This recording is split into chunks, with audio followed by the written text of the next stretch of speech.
kita benci kepada zuriat Nabi, berarti kita nanti benci dengan sosok Al-Mahdi, karena Al-Mahdi itu pasti zuriat Rasulullah, keturunan Rasulullah SAW. Dan mereka sekarang ngomong apa? Yang kelompok yang tidak suka dengan zuriat Nabi ini. Nah, sekarang tidak ada lagi keturunan Nabi yang benar. Nggak ada keturunan Nabi. Orang menolak keturunan Nabi berarti dia menolak hadis Imam Al-Mahdi. Bahaya nggak?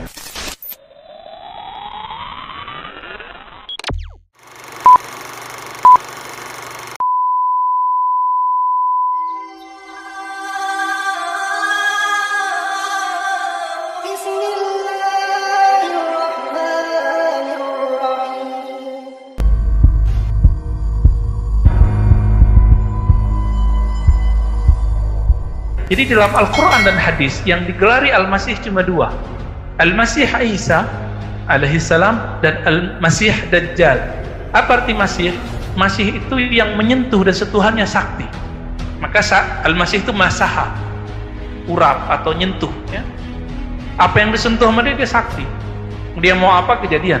Maka yang membunuh Ad-Dajjal itu nanti cuma Al-Masih yang asli, bersama-sama dengan Imam Al-Mahdi. Begitu dalam hadis dikatakan.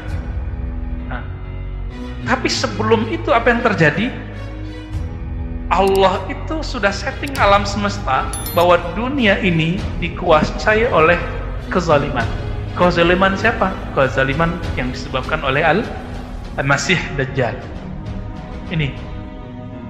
Jadi nanti itu kacau semua. Nah, sampai terjadi pandemi ini saya baru paham apa yang disebut fitnatut Dajjal. Tadi saya nggak paham fitnatut Dajjal itu apa.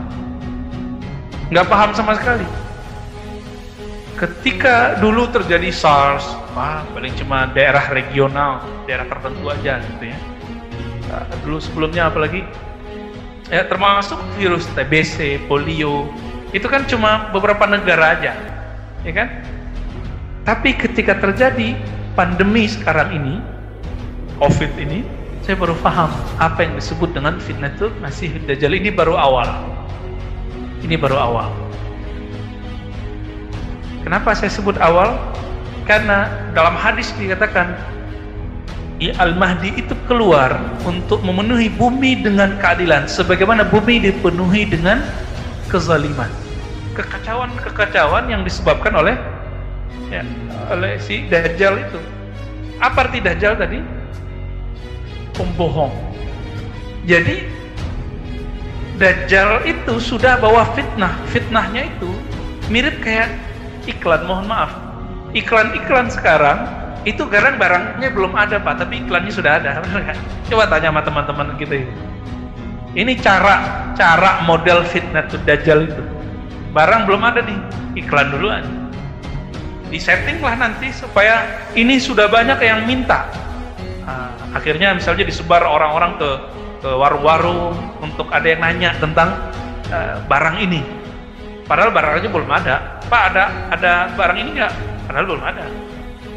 Karena sudah banyak permintaan, yang jualan-jualan ini kemudian nanya kepada distributor, ada nggak barang A? Baru kemudian mereka buat, karena sudah diorder. Ya, mirip-mirip begitu modelnya. Beda dengan transaksi dalam Islam. Barangnya ada dulu baru dijual, kan begitu seharusnya. Baik. Jadi ketika Nabi SAW mengatakan, kalaupun seandainya masih ada satu hari terjadi kekacauan di bumi, pasti Allah akan bangkitkan seorang imam namanya Al-Mahdi. Lalu di hadis Imam Tirmizi ini dikatakan, rajulan min ummati au min ahli baiti. Dia adalah sosok dari umatku, atau lebih tepatnya keturunanku. Nah, ini yang paling menarik Pak. Jadi keturunan Nabi itulah potensi terbesar munculnya Imam Al-Mahdi. Kita cek, ternyata ada ulama yang menolak kemunculan Al-Mahdi. Siapa imamnya? Namanya Imam Ibnu Khaldun. Punya kitab Al-Muqaddimah, ya, dalam ilmu sejarah dan pengantar ilmu-ilmu. Dia menolak ada sosok Al-Mahdi dan turunnya Isa. Tapi pas kita cek, penelitiannya lemah. Siapa lagi? Dulu ada ulama Al-Azhar namanya Shaltut. Itu menolak juga karena mengikuti Ibnu Khaldun. Jadi kalau ada tamatan Al-Azhar menolak sosok Al-Mahdi dan turunnya Isa, berarti dia terpengaruh oleh Ibnu Khaldun. Padahal Ibnu Khaldun dalam bab ini tidak punya otoritas. Yang punya otoritas adalah ahli hadis dan ahli akidah. Beliau lebih kepada ahli sejarah. Oke. Apa kata Nabi? Dia min ahli baiti, dia keturunanku. Maka saya sering bertanya kepada teman-teman kita jamaah, Bapak pernah berpikir nggak ahli bait atau habaib paling banyak sekarang di mana? Ya, di mana? Di Yaman. Yaman negaranya kecil. Cuma di daerah Tarim itu memang banyak ya, Hadramaut tempat Al-Habib Umar bin Hafiz. Mekah enggak ya. Teman saya ada yang namanya Alwi, orang Yaman keturunan tapi lahirnya sudah di Palu. Tahu Palu Pak ya? Sulawesi. Kuliah di Madinah karena sekarang Universitas Madinah itu dikuasai oleh salah satu kaum yang lumayan ekstrim dan benci dengan keluarga Nabi. Karena bagi dia orang yang keluarga Nabi itu dianggap Syiah sebagian besar oleh mereka. Nama teman saya ini Alwi. Mereka benci sama nama Alwi. Alwi itu dianggap menyamai nama Allah. Kebetulan dulu di Mekah ada Sayyid Muhammad Alwi Al-Maliki. Mereka gak suka dengan sosok ini karena mereka kontra terus dengan sosok ini. Sayyid Muhammad Alwi Al-Maliki, beliau, ayahnya, kakeknya, terus sampai buyutnya itu adalah pengajar di Masjidil Haram. Tahun 80-an terjadi konflik Pak, gak boleh lagi ngajar. Ini gaya-gaya kelompok ekstrim yang ada sekarang di Saudi. Ya, ekstrim tapi bawa-bawa nama ilmiah. Itu yang menguasai sekarang Masjidil Haram. Jangan pakai logika orang awam yang tidak sahih. Allah tidak mungkin membiarkan Mekah dikuasai oleh orang sesat. Itu logika nggak benar. Dari dulu sudah banyak percobaan untuk menguasai Mekah dan itu berhasil. Cuma sebentar-sebentar doang, paling lama ya berapa puluh tahun, nggak nyampe 100 tahun. Nah ini Wahabi ini paling lama Pak berkuasa. Mulai 1924, sekarang udah 1920. Kalau 100 tahun tinggal tunggu aja nih. Tapi apa yang kita lihat, Muhammad bin Salman sudah mulai menyadari. Apa kata beliau? Wahabiyah adalah alat perang dingin Amerika dan Rusia. Itu yang ngomong putra mahkotanya, bukan saya yang ngomong. Ya. Sekarang di Indonesia kajian Wahabiyah yang disebut Salafi menjadi favorit karena TV-nya ada, radionya ada. Mungkin Bapak kalau pulang kerja, berangkat kerja dengerin radionya. Tahu kan radionya? Ini tanya sama Ustaz Imam kita ya. Ustaz ya. Bapak saudara makan Allah. Itu ketika nama teman saya Ali, mereka benci. Sehingga saya teringat ya. Kalau kita benci kepada zuriat Nabi, berarti kita nanti benci dengan sosok Al-Mahdi. Karena Al-Mahdi itu pasti zuriat Rasulullah, keturunan Rasulullah SAW. Dan mereka sekarang ngomong apa? Yang kelompok yang tidak suka dengan zuriat Nabi ini. Sekarang tidak ada lagi keturunan Nabi yang benar. Nggak ada keturunan Nabi. Orang menolak keturunan Nabi berarti dia menolak hadis Imam Al-Mahdi. Bahaya nggak? Bahaya Pak. Hadis Al-Mahdi sahih. Ada dalam Sahih Bukhari, tidak disebutkan namanya ya. Di Muslim lebih banyak, di Abu Daud lebih banyak lagi. Mengingkari ada keturunan Nabi sekarang, mengingkari munculnya Imam Al-Mahdi. Mereka gak mikir sampai di sana. Kajiannya kajian Al-Mahdi, kan lucu. Jadi ada banyak ustadz sekarang kajiannya akhir zaman tapi gak hormat sama habaib. Kualat pada nanti dia. Ya. Ketika nanti Dajjal itu keluar, dia kira itu Al-Mahdi. Ketika Mahdi muncul, dia kira itu Dajjal. Nanti begitu. Nah, maka Nabi mengatakan ya dalam beberapa riwayat. Ini dari Imam Abu Nu'aim. Al-Mahdi minna ahlul bait. Al-Mahdi itu keturunan kami. Di riwayat lain min waladi Fatimah, dari keturunan Fatimah. Itu udah pasti. Lalu kalau kita sudah sadar bahwa ahlul bait nanti di antara mereka ada imam yang disebut Imam Al-Mahdi. Tinggal dihitung Pak. Di negara mana sekarang yang terbanyak imam ahlu baitnya, keturunan Rasulullahnya? Sallallahu Alaihi Wasallam. Bapak tinggal cek lembaga guyupnya orang Ahlul Bait disebut Rabithah Alawiyah, Al-Ashraf ya. Itu mereka baik Hasani ataupun Husaini yang paling maju Indonesia. Pimpinannya lahir di Kuitang. Ya, Habib Zain bin Smith.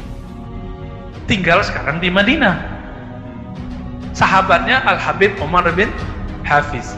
Itu punya Rabithah Alawiyah. Di Indonesia sekarang beliau murid-muridnya punya TV namanya Al-Irth Nabawi, Nabawi TV. Yang Arabnya itu Irth Nabawi, nah, di Indonesianya Nabawi TV. Nanti silakan dicek Pak. Itu murid-murid beliau semua, teman-teman beliau semua itu. Jadi kalau ada orang sekarang nih ngaku sebagai keturunan Nabi, itu dicek seperti kita ngecek hadis. Nasabnya kemana, dia klan siapa, benar atau tidak. Ketika sudah dikaji, ada buku panduannya, ada buku rujukannya. Kalau nggak terbukti, maka orang ini Habibnya Habib palsu. Sebagaimana ada hadis palsu. Jadi ini antum nih silakan ngaku keturunan Nabi, nggak apa-apa. Tapi paling keturunan yang palsu, doif gitu. Ada yang lemah. Yang lemah ini yang disebut keturunan dari jalur apa nyebutnya ya, Idrisiyah. Di Indonesia ini ada jalur Idrisiyah namanya di Indonesia, bukan tarekat ya. Ini agak lemah. Nah, ini terjadi juga perdebatan. Banyaklah di Indonesia. Kalau kita lihat Bapak sudah makan Allah mulai dari ujung Aceh, Medan ya, kemudian pesisir Riau, Jambi, kepulauan di Riau, di Malaysia, di Singapura, Palembang, sampai ke Betawi, sampai ke ujung Banyuwangi, ya, itu semua pesisir pantai, sampai ke Lombok sana, sampai ke Ambon, Pak. Itu bertebaran keturunan Rasulullah Sallallahu Alaihi Wasallam, dan jumlahnya itu mengejutkan sekali, lebih banyak dari jumlah yang ada di tanah Arab. Bahkan teman saya yang sibuk mengurusin itu mengatakan apa? Beberapa klan, jadi suku, kabilah kira-kira begitu ya. Misalnya As-Saqqaf, Al-Idrus, nah itu namanya suku-sukunya Pak. Famnya, mereka nyebutnya family-nya. Itu ada di Indonesia yang masih bertahan, sedangkan di Yaman sudah nggak ada. Nah ini indikator besar ini Pak. Indikator besar ini, bahwa besar kemungkinan Al-Mahdi muncul di negeri kita, di Nusantara. Ini bukan kabar gembira, tapi hitungan-hitungan kita secara kalkulasi ilmiahnya sangat besar kemungkinan di negeri kita. Tapi kapan? Nah itu bukan urusan kita Pak. Nah jangan coba menakar-nakar tahun sekian, kecuali itu datang dari dia, datang dari Imam Mahdinya. Namun kabar baiknya, jika fitnah Dajjal, kekacauan Dajjal sudah muncul, maka otomatis si Al-Mahdinya juga sudah muncul. Tapi baru tanda-tandanya Pak. Sebagaimana Ad-Dajjal sudah diikuti orang, disembah orang, maka Imam Al-Mahdinya juga sudah mungkin memiliki murid sekarang.